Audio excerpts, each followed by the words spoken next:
Hi guys, my name is Rowlands. I'm a nutritional going to talk. Now, I was never a religious person before I started the program. I didn't think about God. I wasn't taught about God, and I learned over the years that there is such a thing as what you would like to call God. Now, the first problem is how we get brought up with the idea of God. I probably don't think about God in terms of other people. For me, God is energy. God is love. You know, a lot of people have a lot of problems with words. I think people don't understand the meaning of love, the meaning of relationships, the meaning of marriage, the meaning of God. All these things are being took out of context. So sometimes when I say, God is love, people just don't understand that. Um, I believe that there's been an energy that is infinite and timeless. Um, you know, Scientists have basically said that time is a thing. It's an illusion. There is such a thing as no time, but because of our human brains can't really comprehend that, it's difficult to understand. But when a lot of people have had near-death experiences, or when a lot of people have taken various plant medicines, they will experience timelessness. Some people do it in transcendental meditation. I've actually experienced it. Quick story. I was really into Eckhart Tolle a few years back. Read his book, The Power of Now, and I got really obsessed with just trying to stay in the present. And all of a sudden, I had a break from reality, and I experienced timelessness for about 10 seconds.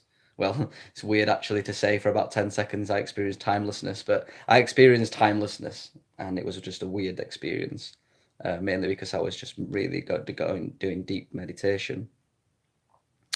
And then you learn stuff about science, things like the law of attraction, and that's similar to prayer in many ways, where the brain, the mind is like a broadcasting device.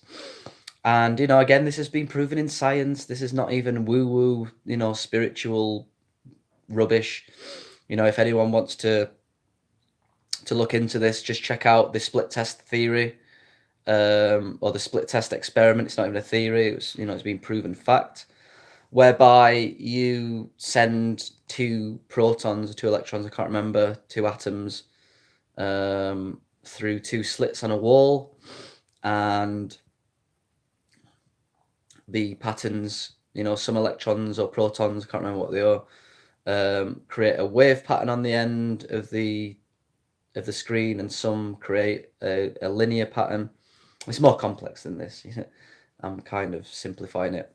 But basically, what happened is when the scientists observed the electrons to see whether they was acting as a wave or a particle, if they set up the experiment to test whether the electron was if they set up the test to test whether the electron was going through as a wave, it acted as a wave.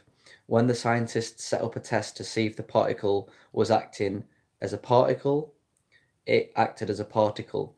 So the observer consciousness, when consciousness observed, the outcome changed based on what consciousness thought was going to happen or wanted to create, if that makes sense. And that's what the law of attraction is. Um, as your vibration raises, like, you just weird things happen. You're just surrounded by people that think similar to you, which is weird. I remember when I used to walk down the street when I was younger, when I was in a much lower vibration, I would get comments from kids and thugs and chavs, and now you just don't I don't get any comments, even though I'm quite a out there person. It's just strange that as you kind of change your thinking, the world around you changes. When you emit a certain vibration, you get that vibration back, and you can only really experience that through direct experience. So over the years, I started to realize that there is a higher force at work. Um, I get a lot of, for me personally, I get a lot of joy kind of feeling that energy, feeling that God in nature. It's really important to try and feel your own sense of God rather than just, you know, what some dogmas kind of expect of you. Just think for yourself and like have that own experience. I know I've got another video on connecting to God, so check that out. It talks a lot more about this. But there was one point in my healing journey when I was having a serious detox reaction, and yeah, it got really, really bad, and it got to a point where I just had no choice but to pray, and I was praying and praying and praying, and just coincidences was happening that I just could not explain. It just had to be a higher force at work that was helping me through this, and you know, a prayer is just an intention to source, to the creator. That's all you got to do. You just got to think. You don't have to. You just have to. If your intention is that you want to speak to or send out a message to, like the main source, it will do that. Because God, because energy, because love is in everything. When you think about anything, it knows exactly what you're thinking. It knows exactly what your intentions are. And they say all prayers get answered. And I found that to be true. And, you know, one way I don't look at it like I used to look at it in the past. I used to think that, you know, I would pray and I would have to say, you know, it would have to be very specific, and this prayer will get listened to by this man on a throne with a white beard. And I was like, man, that's just stupid. You know, I was never into that. But after a while, I realized probably what the truth is. And when I pray, it's basically what I'm doing is I'm just setting an intention to speak to the source, to speak to the main one, the creator. And yeah, because that creator is inside of everyone, that it can pick that up and it will, you know, work on that intention. It's also important to realize that I don't feel that we are separate from the main source.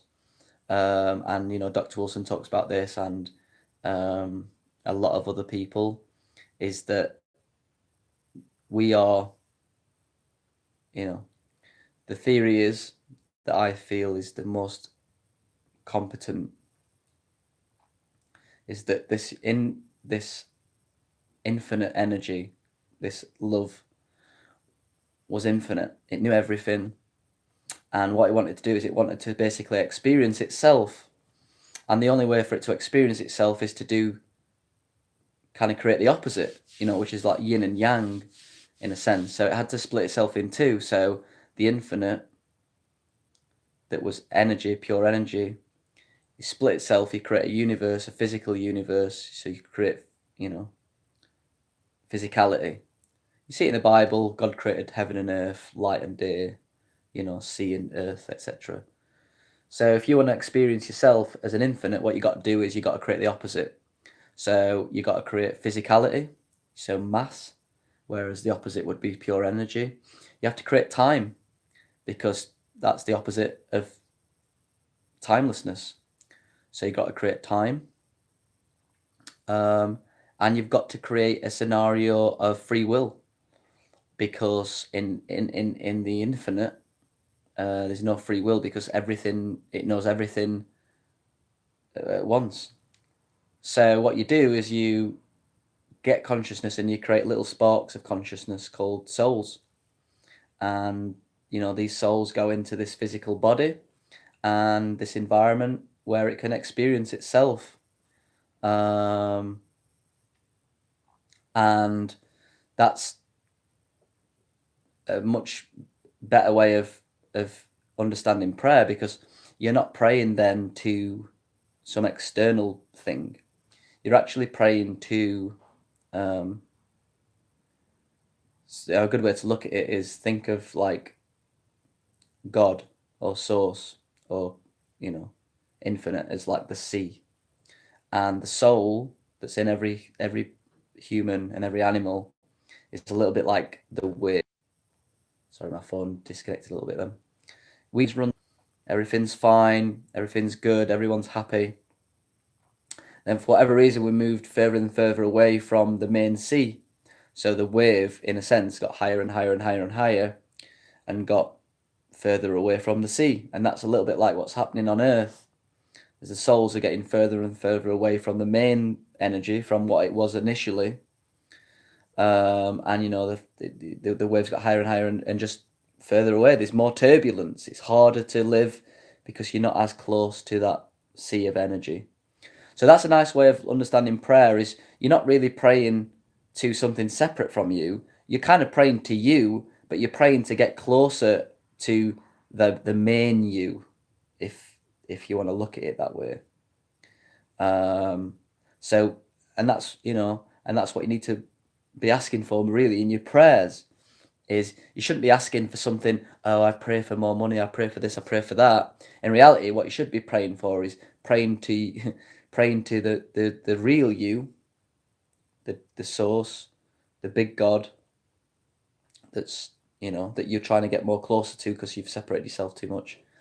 And you're just praying that, look, I've separated myself a lot from the main source, but I realize that you understand, that main source understands much better, and you need to surrender and pray for whatever's the best, whatever's in your best interest, for that to manifest. And that's a much better way of doing things. They talk about thy will be done, thy will be done, which means that you need to give away the ego. The ego was built to address the fact that we've removed ourselves further and further from source. So that's what the ego is. That's why everyone says that they want to remove the ego, they want to reduce the ego, because this is a false way of thinking that we've had to create for ourselves, because we've separated ourselves so much from source that we can't have source flow through us, and then we live our life through the energy of source, if that makes sense. So really what you're doing is you're praying for the ego to be broken down. And the Nutritional Balancing Program does that over time, because the Nutritional Balancing Program is so truthful and is, so close to God. Just by doing it, you will break down the ego over and over and over and over again. And that's another challenging aspect of the Nutritional Balancing Program. So I know this video is about the power of prayer. So all I wanted to say really is just put the intention out and ask for whatever's best to come into your life. You could pray for an answer, if you're really struggling with sleep. I would really like you to help me with my sleep and give me some advice and give me some signs. In a relationship, I'm struggling in a relationship, I don't know what's best. I would really hope for you to send me some signs and some signals as to what's best, and it will come, because that's how the world is set up. That's how quantum physics is set up. This is not woo-woo, this is science. You put out an intention, you get it back, because the world that we live in is, we are co-creators of this world, and whatever we think will come back to us. If you think about being rich and wealthy, if they're pure thoughts, after a while you'll become rich and wealthy. However, that might not be a good thing, because you're just thinking that that's what you want through your ego. In reality, you should be asking, maybe you're in a poor position with money. Maybe you can put the intention out there to the main source and say, look, I'm having a problem with money situations at the moment. I would love some guidance as to what would be the best solution. Because then you're allowing this higher mind that just knows things much better than you to take control a little bit and give you guidance that's in your best interest, because you can't see everything because of your ego. So when you're struggling, just set an intention and pray, and it comes back to you. And I'm always a little bit hesitant talking about stuff like this on the YouTube channel, because I know how disconnected we are from God, from source. But regardless of what people think, the world at the moment is not that good. And you've got to question that. Why is that? Why are we getting more depression, more cancer? You know, if the medical industry was so good, we wouldn't be getting any of these problems. You know, and usually you'll find the answer is realizing that there is a creator, and we're just extensions of that creator. And the real trick of healing is to understand that, accept that, and try and get closer to that main energy.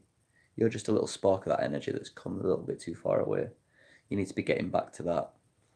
And try and get out the mindset of how you've been brought up to think about God. Think about it a little bit. Try and, you know, maybe if this is, try and think about it more like how I think about it.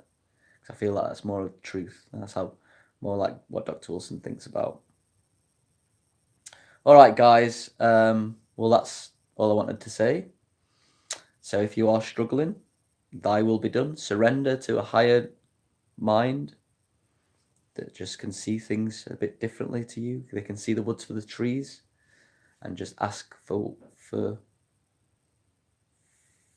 guidance, and, you know, ask for whatever's in your best interest come to you, and you'll find it'll come. It's beautiful. All right, cool. Thanks for watching. Catch you soon.